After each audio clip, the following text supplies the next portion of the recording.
Well, it's been 3 or 4 weeks since we come back from Tassie. I haven't actually looked at the car, but it's time to do some work to it and get it ready for the next trip.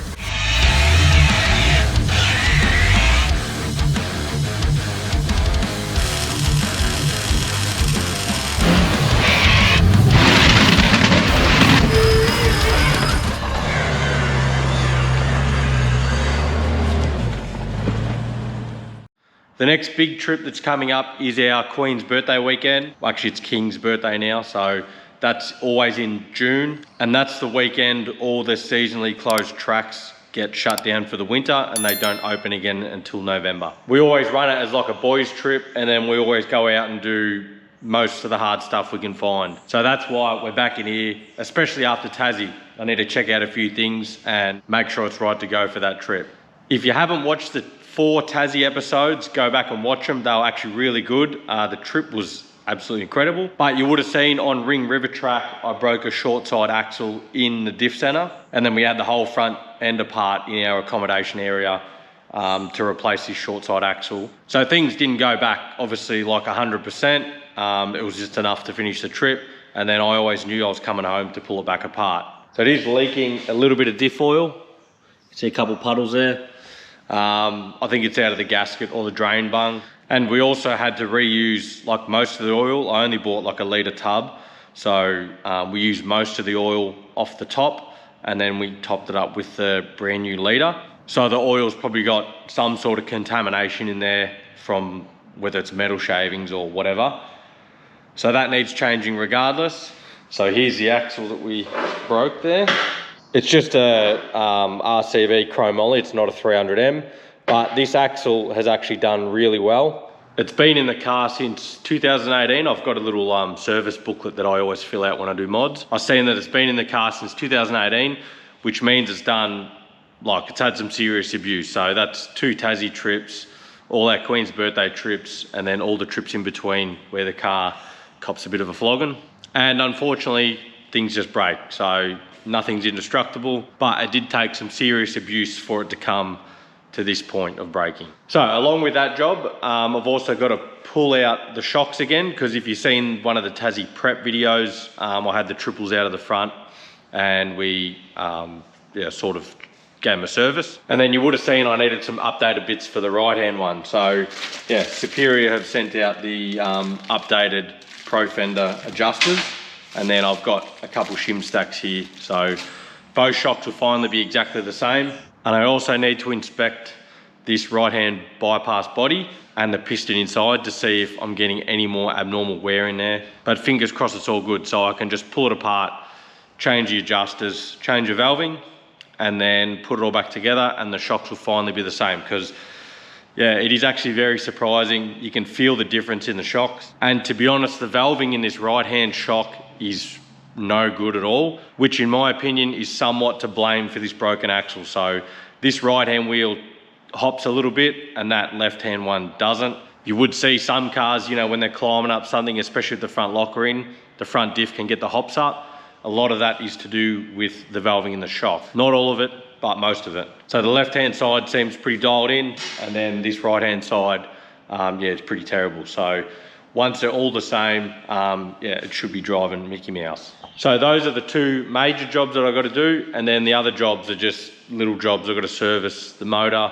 probably the engine. I'll probably do the gearbox and transfer case as well. Just needs like a bolt check and a general look over underneath. And I need to get a new gas strut for me swing away, because it actually broke the end off it, which is surprising. I also should really finish my jerry can swing away. So yeah, a couple little jobs there. I think it's like 4 weeks from now is the long weekend, but I'm hoping to do 1 drive, a weekend before, 2 weekends before. So yeah, we'll smash a few jobs out and we'll head out for a day drive or whatever and make sure everything's running Mickey Mouse, because we've got some cool stuff in the pipeline for our Queen's birthday trip. All right, enough rubbish talk. Let's get to the jobs.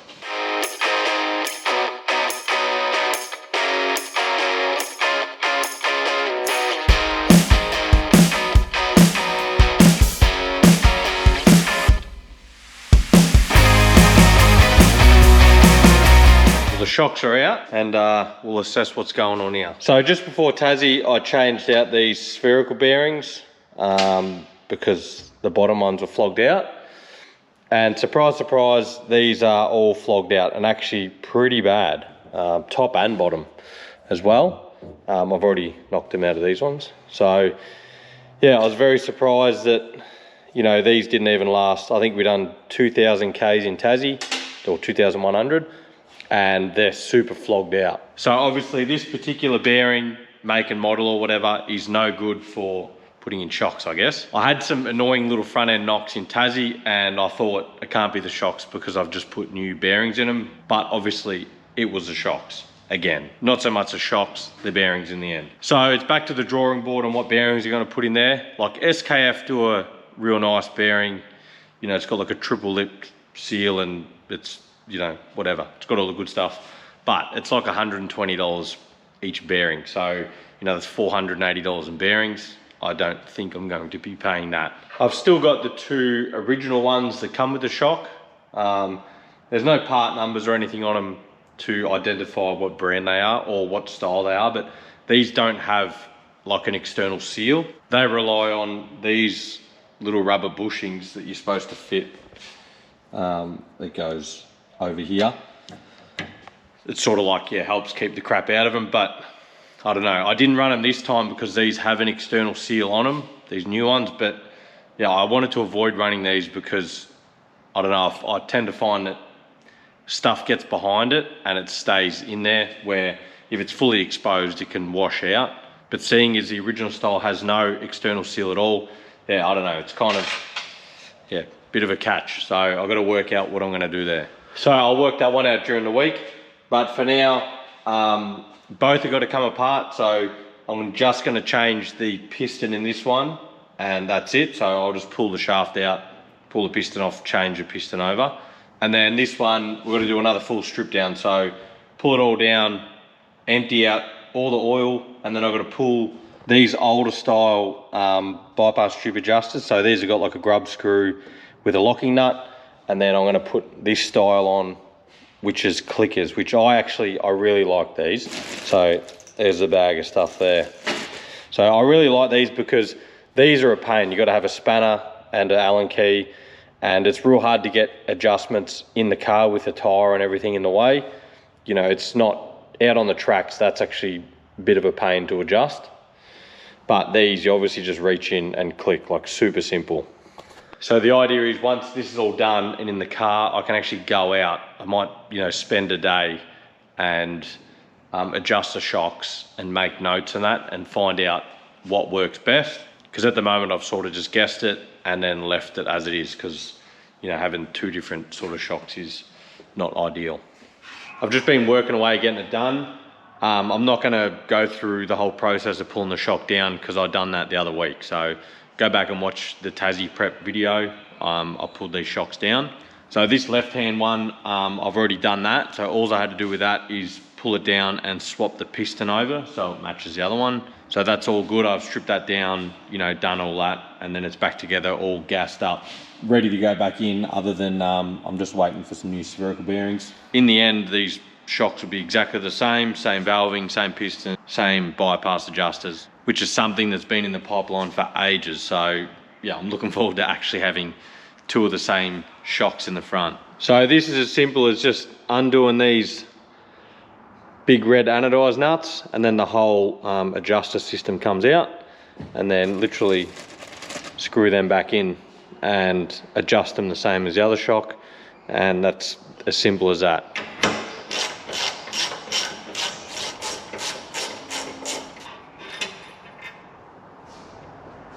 And then this gets screwed in.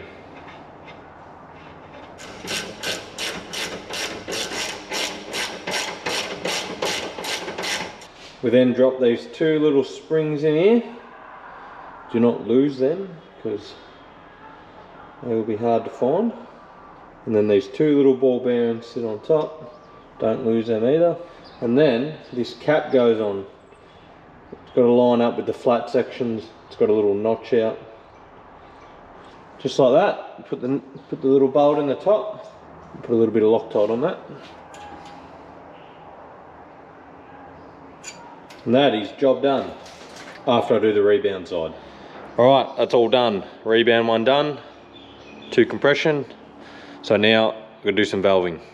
And that's the valving stack done. So in this setup, both compression and rebound stacks are exactly the same. So pretty much we undo this nut, slide all that off, put the new valving on, do the nut back up. We're good to go. So if you watched the last time we pulled these down, you would have seen the little issue we had with this right-hand one. And you can see it's actually already got excessive wear on this wear band. So yeah, what I'm thinking is I'm just going to chase up a new shock body and then I'll put another wear band on that, because I just think I'm going to run into the same problems happened the last time. So something's going on with this side, I don't know what. I've cycled the suspension and all that the other day. I had the springs out and whatever, and I cycled it through to see if there was any binding issues or any fouling problems or anything, but I didn't see anything at all. So I honestly don't know what's happened here. Yeah, could be a machining process from the factory, or yeah, I don't really know. But the damage that's on the inside wall is sort of unrepairable. So I could maybe take it somewhere and get it honed out, but then by the time you hone out all the marks, the tolerance is too big between the piston and the wall. So I think I'm just better off, yeah, I'll just chase up another body, another wear band, and yeah, so this will come back out hopefully one day soon, and I'll get on top of all that. Well, they're all done, back together. I'll gas them up. They both got 200 PSI in them. Now all I need to wait for is the spherical bearings. I did actually learn a bit with them spherical bearings, because yeah, they didn't last long at all, the ones I had. But it turns out I had some that weren't particularly going to work for this application anyway. The ones that come with it are like copper bronze lined, and then the ones I had were Teflon lined. So yeah, not really good for high load situations. So I've got some other ones coming, so they'll be here early on in the week, and I'll just put them together and put it back in the car, and we'll see how long they last. All right, well, next job is this jerry can holder. So if you have been following for long enough, when I done all this bar work, you know, the front bar sliders, rear bar on this car, it was probably like over 2 years ago now. I did get this folded up, and then I welded all this frame together, and I just never finished it. And I know I'm gonna take a couple jerry cans on the Queen's birthday trip, so I thought I'd better pull my finger out and finish it, because yeah, every time we go for a drive and I have to carry a jerry can, even the water ones as well, I've just got no real good spot for them in the car, and it's really starting to annoy me. So good opportunity just to finish this off. It only needs welding out. I just got to finish welding everything up, and then I've got to put a latch on it because I cut the other one off, and just give it a quick paint job. I also got to make a number plate mount as well to put my number plate on the outside. But other than that, you know, a couple hours work should be done. I don't know why I haven't done it yet, but anyway, we're here now.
All right, now that that's done, I have to throw it on the car and we'll weld this latch on, but I need to get some grease for the bearings so I can put the bearing on, knock the seal in, and put it on the car. So I'll grease up some bearings and then we'll chuck it on the car, get this latch on and finish it up.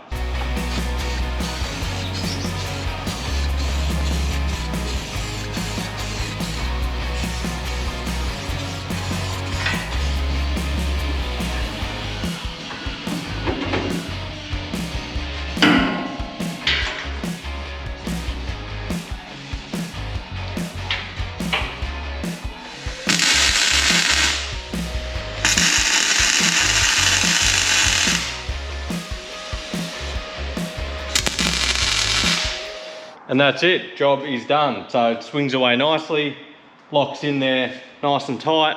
And now I'm looking forward to not having these bloody jerry cans in my car. And I've just got to work out how I'm going to mount the number plate. I was going to put like button head bolts from the backside, but I think where they land is going to be right on the jerry cans. Even being a rounded button head could potentially still wear into it. So I don't know, I might just weld a little stud on there or something, but I'll work that out in the next couple of days. Well, it's time to do lucky last job for the moment. And we've got to pull this front diff center back out. But also I've got to pull this short side CV out because I want to keep that as my spare one. And then I've just got to organise something with this one, whether it's a new inner axle or whether I get a new short side. I'll quickly change the locker seals, the quad seals on the seal housing while I'm in there, and some fresh oil's got to go in. I'll do some axle seals while I'm there and repack the bearings, just little stuff like that. So in Tassie, it just sort of went together knowing that I was coming home to pull it back apart again. So yeah, I'll strip this down and put it back together properly with a couple new bits in it. I hate this job, not because it's hard or anything, like it's a pretty straightforward job. It's just always messy. It's always chews up a heap of rags, hands end up filthy, grease on your pants, and it's a messy job, but we'll get into it. All right, I've got the tools. I haven't got gloves on, so I'm going to time it, see how long it takes, because I want to go inside.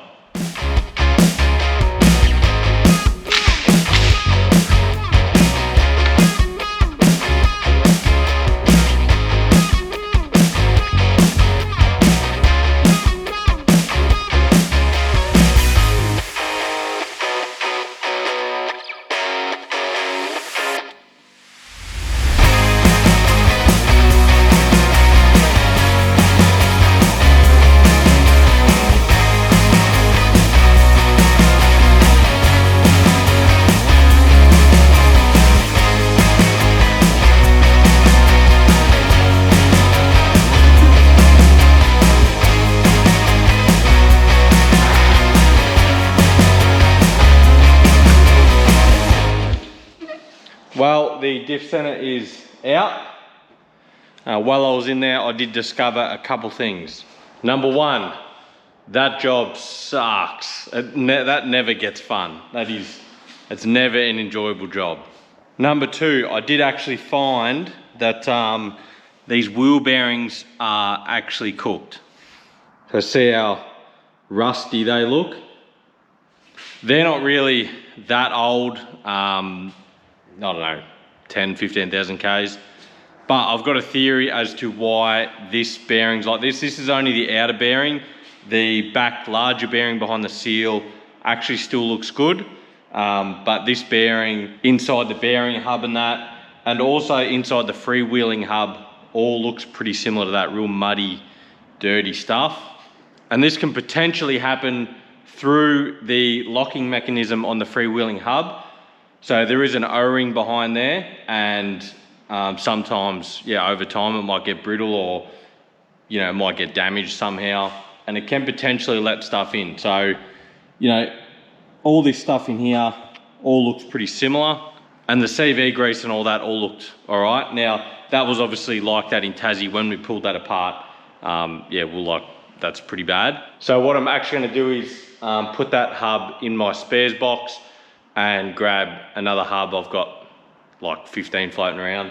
So I'll just grab another hub and clean it up, and I'll change that hub for another one I've got. And then hopefully no muddy water in the bearings. So what I'm going to do is I've already spoken to the guys at Roadrunner Off-Road about sorting out this broken axle, and then what else am I gonna do on this side. So I've got to hit them up and get a wheel bearing kit off them. So I'll just do the wheel bearings while I'm in here. And also I noticed while I was under there, the rear pinion seal's leaking. So I'll just bang a new seal in that. So hopefully Roadrunner got one of them on the shelf, and I'll do that while I'm here. So that'll be fresh oil in the diff, a fresh short side CV, and then we're gonna have fresh wheel bearings, fresh grease, you know, grease in the CVs. So all that should be Mickey Mouse. I might put some new brake pads in while I'm there, and that should keep me going for a little while longer. But because I need parts now, I'm gonna wrap this one up here. Queen's birthday is only like 3 weeks away, so I need to get cracking on this stuff. There's also a few other jobs to tick off. I've got some cool stuff coming in the way of lights. So make sure you stay tuned for that because that is actually going to be pretty cool. But until then, I'll see you on the next one.